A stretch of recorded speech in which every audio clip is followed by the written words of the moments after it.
If you're a teacher like me, you probably do not have room on your plate to teach one more thing, nor do you have a plate big enough to handle what's already on it. But what if I told you that applying an environmental lens to any elementary, middle, or high school subject with relatively minimal effort could increase your students' environmental literacy?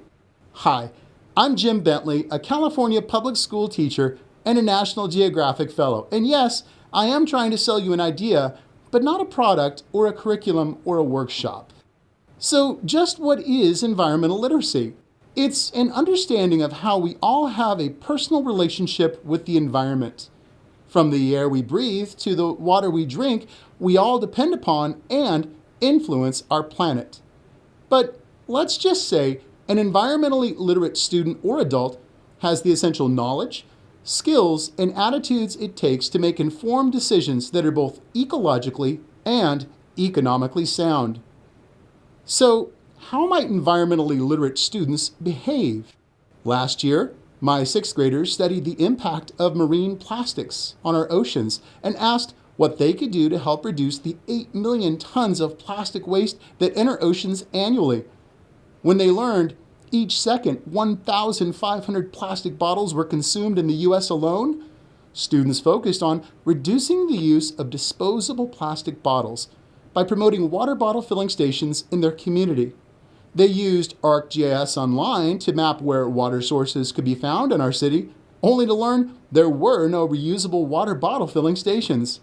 Students constructed a story map and met with Parks and Rec officials to propose installation of bottle filling stations in parks throughout our community. And guess what? They succeeded. Here's the good news. You don't need a project as elaborate as mine, and you don't need a special curriculum to infuse environmental thinking into your lessons. California has 5 environmental principles and concepts, which are big ideas about how humans relate to the environment. You can weave these ideas into lessons, helping you frame instruction in a way that draws attention to our environment while you go about the business of teaching whatever content you need. Let's view the topic of food webs through the lens of Environmental Principle 2, which focuses on how humans influence natural systems. This food web could be found in any curriculum. It would be simple to weave in Principle 2 by asking students to predict what would happen if humans affected any part of the food web. For example, if humans were to build a housing development, it might displace the coyote from the ecosystem. How might this affect the rest of the food web? Likewise, if we were to cut down trees in an oak woodland to build a housing development, how would that affect the food web?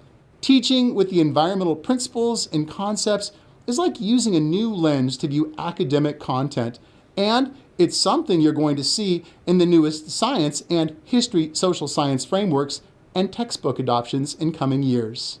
Fostering environmental literacy in our students, it makes learning relevant and helps them answer the question, why should I care?